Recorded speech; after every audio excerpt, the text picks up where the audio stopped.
Hey everyone, welcome back to another Marvel Snout video. Today I've got a special Legion deck to show you.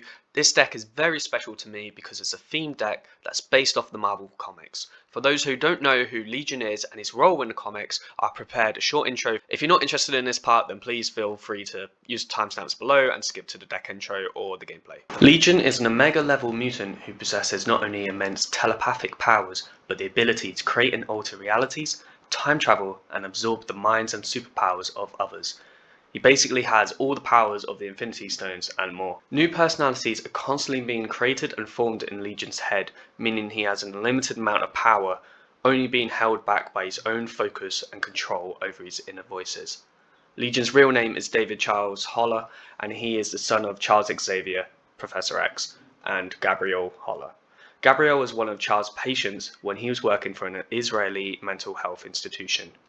Xavier and Gabrielle had a brief love affair, which resulted in her getting pregnant. Oh, Professor, you naughty old dog.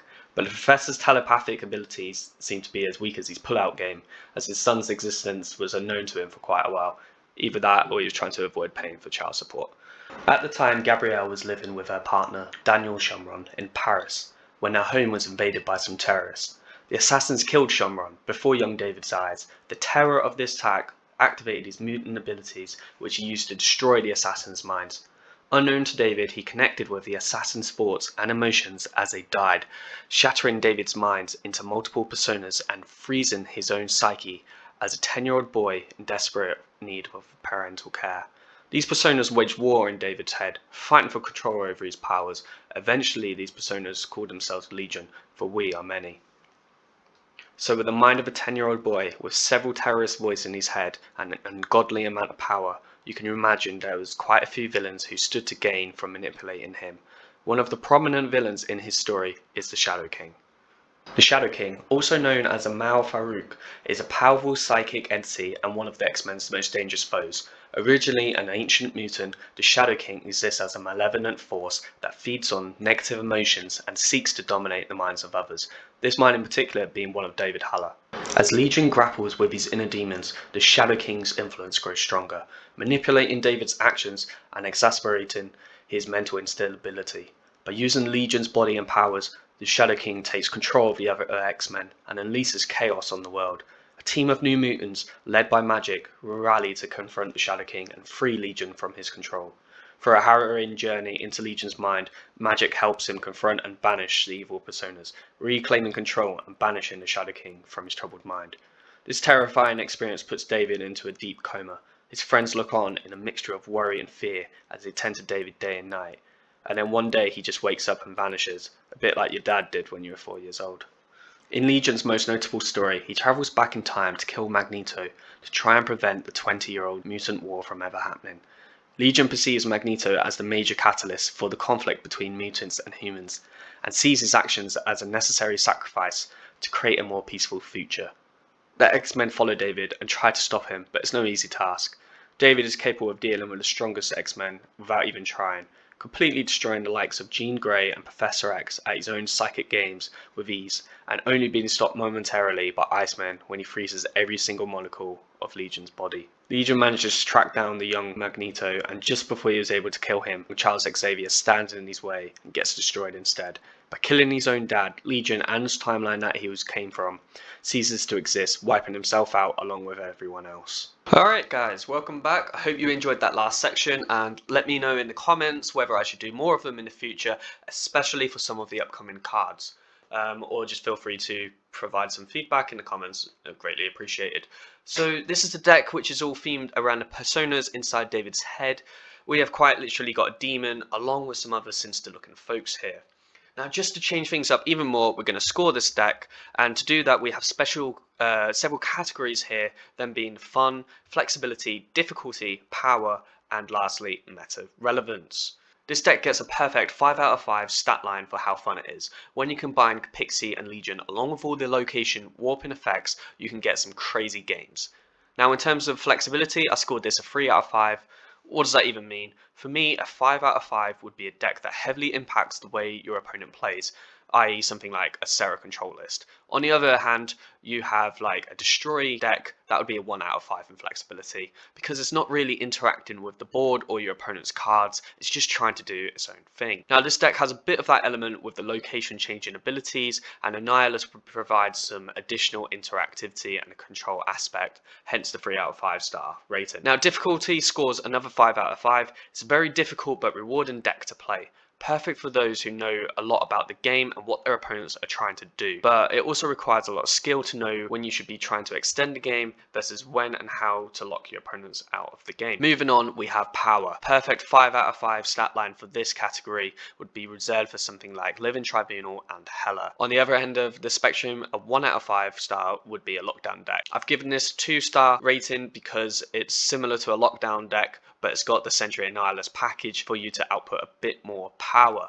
But ultimately, this deck isn't trying to stand toe-to-toe with a deck putting out power. It's trying to control and manipulate those locations to lock out your opponent. Lastly, we have the meta relevance. Now, this one was incredibly tough to score because of the recent patch has completely changed everything. We're still recovering from the Thanos meta, and now Zabu, Alioth, and Sandman have all been completely reworked. So it's hard to say how this deck will perform, but I've given it 2 stars because it does struggle against the Silky Smooth style decks in the game right now, and generally anything that is rather swarmy, like a Silver Surfer or a Patriot deck. Well guys, thanks for watching. Please check out the game highlights, there are some crazy games, and like always, if you enjoy the content or wish to support me, then please like and subscribe. See you in the next video. Trying to think what he does. If he Odin's now, this could be dangerous, but I also don't want to just misplay it. I think we do it now. I think he's just going to go for it, isn't he? Yeah. Okay, hopefully that was the Odin. Sentry arrives, obviously too late. And then we do this and this. Don't think he can win. I think this is just too much power for him to win. Boomer snapped him. You can kind of see essence of what this deck is trying to do, right? We've got Sentry and Annihilus trying to... Oh, is he actually won? Big old Hulk. Oh wow, I can't believe it, he's done it. That was a good game.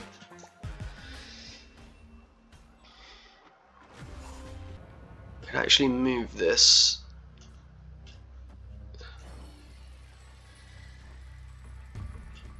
Just play a few points of power.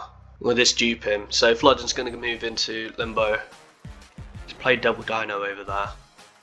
Means we're going to win this Limbo location.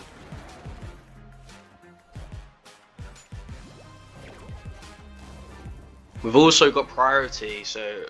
Oh my god, we've got priority as well. But we got the Annihilus. This is what I was talking about. 0-6 Annihilus comes in clutch.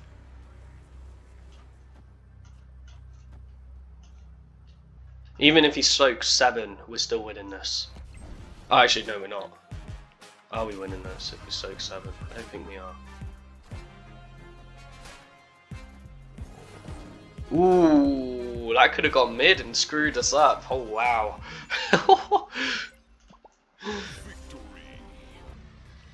I don't really know, I'm just going to send it. Oh, Red Hulk, final turn.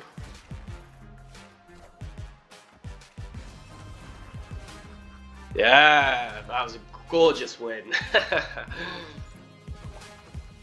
Oh no, shit! Oh, we lost! Oh no! Oh, I forgot about the Cyclops. Oh no.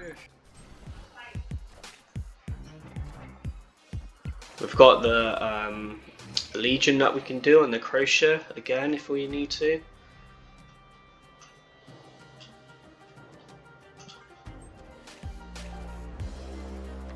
Nice, he's moving, he's grooving.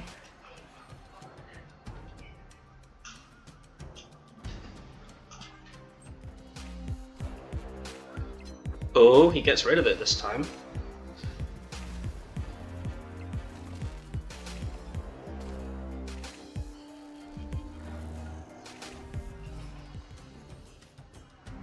I think Legion's much worse for him. I think Legion and Yellow Jacket, just in case he's got Shang-Chi.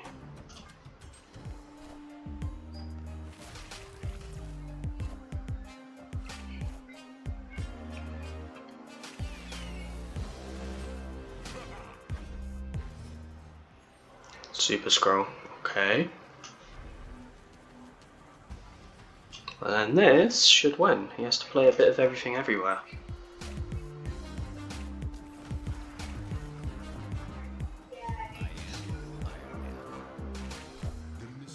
Does this beat Tribunal? Yes. Okay, called it. Negative Living Tribunal deck. Good deck. Oof. Legion coming in clutch again. Who knows? That icebox might have stopped him playing another couple of cards out. Wait, what about if I storm this turn and then swap it for Jotunheim? Would that be a good play? Maybe.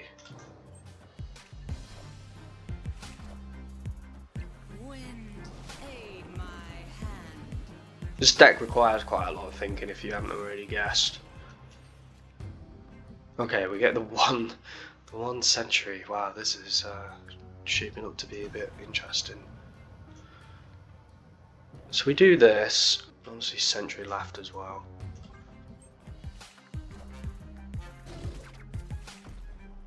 This guy's playing like a Thanos Destroy list.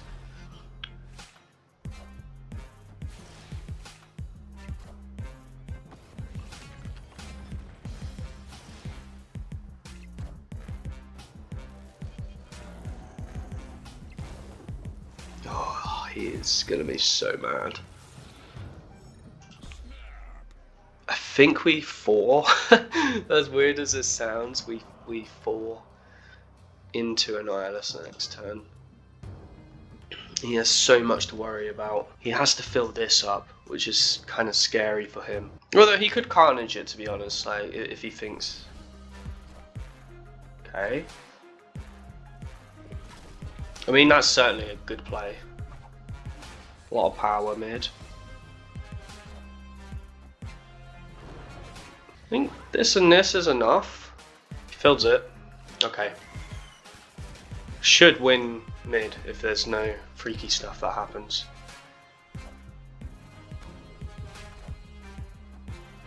Actually, I think this is everything. Yeah, wow. Good game. That's the power of this deck, man. Like, using Storm, swapping it over with Quake, them getting a really bad, horrible location to deal with as a Thanos player. And then, yeah, the Jane Foster. Ugh, what a crazy game.